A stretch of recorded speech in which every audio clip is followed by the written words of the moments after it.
하나님 말씀은 열왕기상 5장 13절에서 18절까지의 말씀입니다. 열왕기상 5장 13절에서 18절입니다.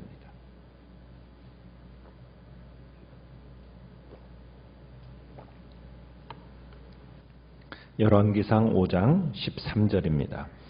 이에 솔로몬 왕이 온 이스라엘 가운데서 역군을 불러 일으키니 그 역군의 수가 3만 명이라.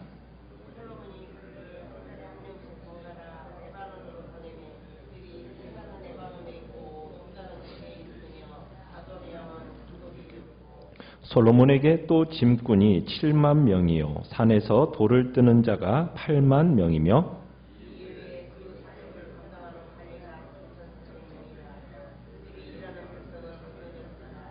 이에 왕이 명령을 내려 크고 귀한 돌을 떠다가 다듬어서 성전의 기초석으로 놓게 하매 솔로몬의 건축자와 히람의 건축자와 그발 사람이 그 돌을 다듬고 성전을 건축하기 위하여 제목과 돌들을 갖추니라. 아멘. 오늘 말씀의 제목은 혼자서는 이룰 수 없는 일이라는 제목으로 말씀을 나눕니다. 솔로몬의 지혜로운 통치가 왕국의 평안과 번영을 가져왔습니다. 솔로몬의 지혜, 그것은 또한 사람을 세워서 협력하는 일이었고요. 또 그 일의 우선순위를 정하는 데 있어서 발휘가 되어지는 것을 볼 수가 있습니다. 솔로몬이 하고 있는 이 성전 건축을 위한 준비, 이 일이 먼저 박차를 가하는 것을 볼 수 있었고요.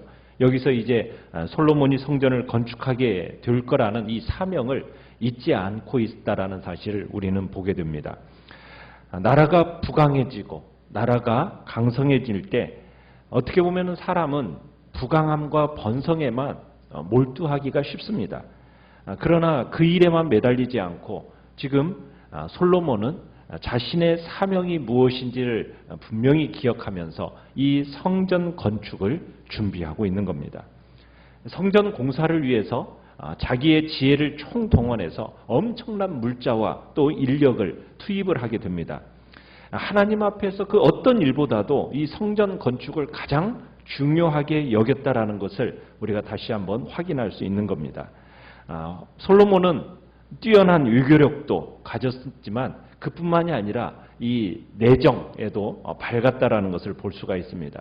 일하는 사람들을 아주 지혜롭게 체계적으로 조직적으로 이렇게 이제 진행해 나가는데 성전 건축을 위해서 정말 어마어마한 인원을 숫자를 동원하는 것을 오늘 우리가 보게 됩니다. 자, 성전 건축에 동원되어지는데 자, 먼저 13절에 보시면은 전국에서 지금 몇 명을 징집을 하고 있습니까? 3만 명을 징집을 합니다. 이 3만 명을 어디로 보내고 있습니까? 레바논으로 보내고 있어요. 레바논. 그러니까 외국으로 지금 이 3만 명을 보내는데 이 3만 명을 좀 외국으로 노무자로 보낸다라는 것은 그 당시에 쉬운 일이 아니었어요. 그런데 솔로몬이 이 역군들을 어떻게 지금 이용하는지 한번 보십시오. 그들을 위한 배려를 보게 되는데 이를 지금 어떻게 시키고 있습니까? 한 달에 10,000명씩 번갈아 가면서 일을 시키고 있습니다. 그러니까 3만 명 중에 10,000명은 가서 일을 하고 2만 명은 어떻게 되는 거예요? 2달 동안 쉬는 겁니다. 그러니까 한 달은 레바논에서 일하고 2달은 고향에 와서 쉬도록 하고 있어요. 그러니까 솔로몬은 일과 쉼을 어느 정도로 병행시켜서 절묘하게 지금 균형을 잡고 있는 겁니다. 여러분 이 당시만 하더라도 사람들을 노예처럼 함부로 부렸던 시대입니다. 제왕들이라고 하면은 사람들을 정말 노예처럼 부리면서 그런 일들을 시켰던 것이 이 당시의 상황이에요. 그런데 그런 제왕들과는 달리 솔로몬이 어떻게 하고 있습니까? 가장 낮은 백성들의 처지를 정말 잘 헤아리면서 그들을 위해 배려를 하고 있는 겁니다. 그러니까 솔로몬은 가정과의 접촉이 사람들에게 큰 위로와 격려가 된다는 것을 잘 알고 있었던 거예요. 그러니까 지금 징집 노무 중에 참 가장이 어떻게 보면 오랜 기간 외국에 떠나 있으면 그 가정이 황폐화된다라는 것을 잘 알고 있는 겁니다. 그러니까 한 달은 일을 하게 하고 두 달은 가정에서 지내게 하는 거예요. 이게 솔로몬의 정책입니다. 오늘날도요, 이렇게 하는 정책을 만들기가 어려워요. 우리가 보지만은 외국에 나가서 일하는 사람 중에 여러분 한 달 일하고 두 달 집에서 와서 이렇게 해주는 그런 정책 없습니다. 뭐 일주일, 1년에 몇 주 올까 말까 한 게 정말 이 시대에도 마찬가지인데, 그런데 솔로몬은 이 시대에 한 달을 일하게 하고 가정에서 두 달을 지내게 하는, 이게 솔로몬의 정책이었던 거죠. 그러니까 국가적인 단합이라는 것이 사실상 화목한 가정이 바탕이 되어야 된다는 사실을 잘 알고 있었기 때문에 이런 일을 진행했던 거죠. 그러면서 이들이 했던 일은 뭐냐면 전문적인 벌목공이 아니에요. 시돈 사람들이 전문적인 벌목공들입니다. 그러니까 그들을 도와서 잘라놓은 이제 제목들을 운반하는 일을 이 사람들이 하는 겁니다. 자, 이 일을 관리하는 총 책임자는 누구입니까? 14절에 보니까 아도니람이죠. 이 아도니람이라는 사람이 이제 총 책임자입니다. 그리고 또 몇 명을 또 추가로 징집을 하고 있습니까? 15만 명을 추가로 징집을 하고 있습니다. 7만 명은 짐을 운반하는 사람이고 8만 명은 뭐 하는 사람입니까? 예루살렘 북쪽 산에 있는 이 채석장에서 돌을 뜨도록 시키고 있습니다. 그리고 이 인력을 관리하는 그 관리자가 몇 명이에요? 3,300명의 책임자가 또 필요합니다. 또 이 책임자들을 관리하는 인원이 또 있는데 9장 23절에 가보면은 이 책임자들을 관리하는 사람으로 550명이 또 있습니다. 자, 성전을 건축하는데, 성전을 짓는 데 있어서 하는 첫 작업. 여러분, 첫 작업이 지금 뭐예요? 기초석을 놓는 작업입니다. 기초석. 그러니까 성전을 건축하는 데 있어서 큰 목재도 중요하지만 기초석을 사용할 넓은 돌이 필요한 겁니다. 그래서 17절에 크고 귀한 돌을 떠다가 다듬어서 성전의 기초석으로 놓는 지금 작업을 하고 있다라고 얘기하고 있어요. 자, 그런데 이러한 돌을 다듬는 데는 정교한 기술이 필요한 겁니다.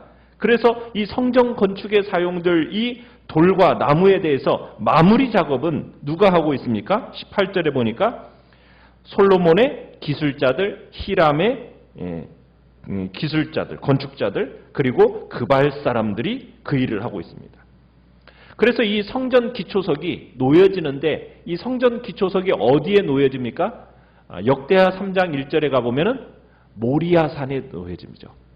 모리아산이 어떤 곳입니까? 아브라함이 이삭을 바치려던 곳. 또 우리가 지난번에 열왕기에 또에서 사무엘에서 봤지만은 사무엘 마지막에 그 산이 또 어디예요? 아라우나 타작마당. 그곳에 이제 이 기초석이 놓여지게 되는 겁니다. 그러면서 이제 역사적인 성전 건축이 시작이 되는 거예요. 그러니까 이 성전 건축이라는 것은 하나님의 섭리로 가능하게 된다라는 것을 우리가 보게 되는 거죠. 그러니까 지혜로운 솔로몬의 지도력과 영도력, 그와 함께 우방들의 또 우방 국가들의 협조, 이런 것들을 유도해서 이제 원활하게 시작할 수 있게 된 겁니다. 자, 그러면은 우리가 17절에서 이 크고 귀한 돌로 만들어진 이 성전의 기초석, 여러분 이게 무엇을 의미하는 걸까요? 성전의 기초석, 이제 신약시대로 와서 교회의 모퉁이돌이 되고 기초석, 무엇입니까? 예수 그리스도이죠. 바로 교회의 기초석이 되시고 교회의 이제 모퉁이돌이 되신 시작점이 되신 예수 그리스도, 그분을 통하여서, 그분을 시작점으로 해서 이제 교회의 그리스도의 몸이 만들어져 가는 겁니다. 하나님의 성전이고 성령께서 거하시는 그 곳이 만들어져 가는 거죠. 지금은 건물이 아닙니다. 교회는 무엇입니까? 공동체입니다. 사람들의 모임. 예수 그리스도를 믿음으로 신앙의 고백이 함께 이루어지는 공동체. 그게 바로 교회고 그 하나님의 백성이 바로 하나님의 성전입니다. 이제 우리는 각자 하나하나의 어떻게 되면은 벽돌처럼 서로 상합하면서 이 복된 교회를 지어가는 겁니다. 함께 아름다운 조화를 이루어가면서 지어져 가는 것이 교회입니다. 우리 예수 그리스도가 산돌이 되셔서 우리는 그 신령한 집이 지어져 가고 있는 것입니다. 모퉁이 돌이 되신 예수 그리스도를 중심으로 해서 우리 그리스도인들이 연합해서 하나의 성전을 이루어가는 것. 그게 교회입니다. 교회라는 것은 그저 어떤 동아리 같은, 동호회 같은, 어떤 클럽 이런 게 아닙니다. 예수 그리스도를 믿음으로 고백하는 신앙의 고백자들이 함께 이제 이 복된 공동체를 이루면서 하나님이 거하실 처소를 만들어 가는 것입니다. 모퉁이 돌이 되신 예수 그리스도를 중심으로 연합해서 오직 주의 말씀대로 지어져 가는 거예요. 주님의 말씀만이 기준이 되는 겁니다. 우리는 세상의 소리가 우리의 기준이 아닙니다. 사람들의 여론이 우리의 기준이 아닙니다. 교회의 기준은 말씀입니다. 말씀을 표준으로 해서 지어져 가는 겁니다. 그러나 이 시대는 우리를 그렇게 만들어가고 있지 않습니다. 여론이 조장되어지고 그 여론이 교회를 점점 그렇게 만들어가는 시대 속에 우리가 살아가고 있습니다. 그러나 우리는 기억해야 됩니다.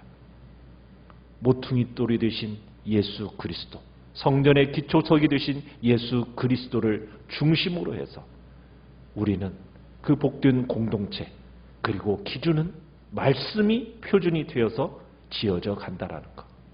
우리는 그것을 기억하면서 교회를 세워 가야 됩니다. 자, 솔로몬에게서 지금 성전 건축을 위한 모든 능력이 갖춰졌습니다. 그렇지만 나무나 돌 등 재료, 그것을 다루는 기술력은 결여가 되어 있어요. 그래서 지금 두로왕 히람에게 도움을 청하고 있는 겁니다. 지금 히람은 솔로몬에게 재료도 제공하고 기술력도 제공하면서 성전에 어떻게 보면은 결정적인 기여를 이 히람이라는 사람이 하게 됩니다. 자, 그런데 여러분, 이 히람은 이방인입니까? 유대인입니까? 이방인이에요. 그죠? 성전을 건축하는 데 있어서 이방인이라고 해서 배제되지 않습니다. 성전에 거하시는 하나님은 이스라엘의 하나님만이 아니라는 거예요.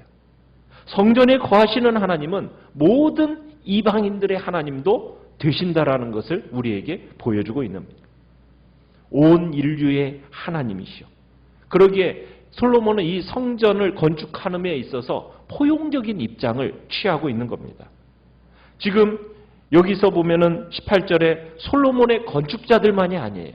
히람의 건축자, 그발 사람들이 이 일에 동참하고 있는 겁니다.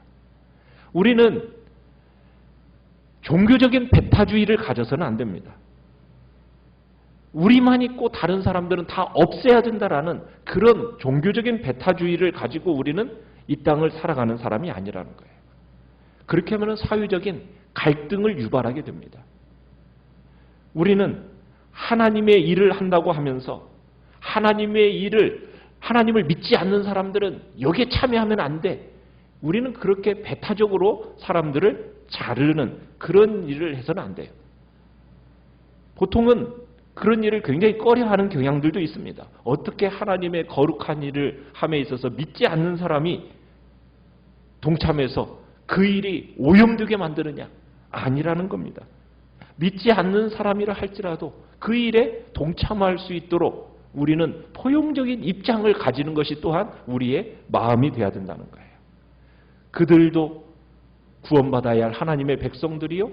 그리고 하나님의 형상으로 지어진 피조물이라는 사실을 우리는 기억하면서 비록 우리는 성도에 구별된 존재이지만 그렇다고 해서 그들을 배제하고 배타적으로 나아가는 그것은 우리 그리스도인이요 교회로서의 입장은 아니라는 겁니다. 차별하지 않습니다. 문화가 다르다고, 언어가 다르다고, 그리고 우리와 피부색이 다르다고 차별하지 않습니다. 그들도 다 하나님의 피조물임을 기억하기에 함께 조화를 이루면서 살아가야 할 책임이 우리들에게 있는 겁니다. 우리는 다른 종교를 가진 사람들이 지은 쌀, 우리 먹지 않습니까? 그들이 만든 옷, 우리가 입는 거예요. 그들이 만든 것을 가지고 우리가 교회를 건축하는 거고, 그런 모든 영역 속에서 그런 일들이 나타나는 겁니다. 지금 솔로몬이 하나님의 나라를 건설하면서 이방인들과 평화 가운데 지금 공존하고 다 함께 하나님께 영광 돌리는 것이 바로 우리의 자세라는 것을 다시 한번 보여주고 있는 거죠. 여러분, 이 성전 건축을 준비한 기간이 얼마나 될까요? 이게 다윗 시대부터 준비한 거예요. 그죠? 다윗 시대부터 솔로몬 시대까지 이 성전 건축을 위해서 준비하는데 여러분 대략 30여 년이라는 기간이 소요가 됩니다. 그러니까 다윗이나 솔로몬 그리고 이스라엘 백성들에게 있어서 성전이 어떤 의미를 지니는지를 우리에게 보여주고 있는 거예요. 우리는 정말 이런 열정을 가지고 주의 교회를 섬기고 세워나가는 일에 또한 우리의 마음이 있는가, 우리 자신을 또한 돌아봐야 됩니다. 하나님을 사모하는 마음, 그 마음이 정말 다윗과 같이, 정말 솔로몬과 같이, 그 시대의 이스라엘 백성들과 같이 주의 교회를 세우고 섬기는 일에 그런 열정과 사모함이 우리 안에 있게 해달라고 우리는 기도해야 될 것입니다. 이 시대가 이제 점점 교회를 어떻게 좀 만들어가야 될지 고민스러운 시대가 되어져 가고 있습니다. 우리는 기도해야 됩니다. 하나님의 거룩한 나라가 세워져 감에 있어서 정말 주의 교회가 든든히 세워지도록, 모여지기가 힘들고 기도하기가 힘들어져 가는 시대가 다가오고 있습니다. 그 시대 속에서 우리가 교회를 세워감에 있어 어떠한 마음으로 감당해야 될지 다시 한번 결단하면서 이 시간 주님 앞에 기도하며 나가시길 바랍니다. 기도하며 나가시길 바랍니다.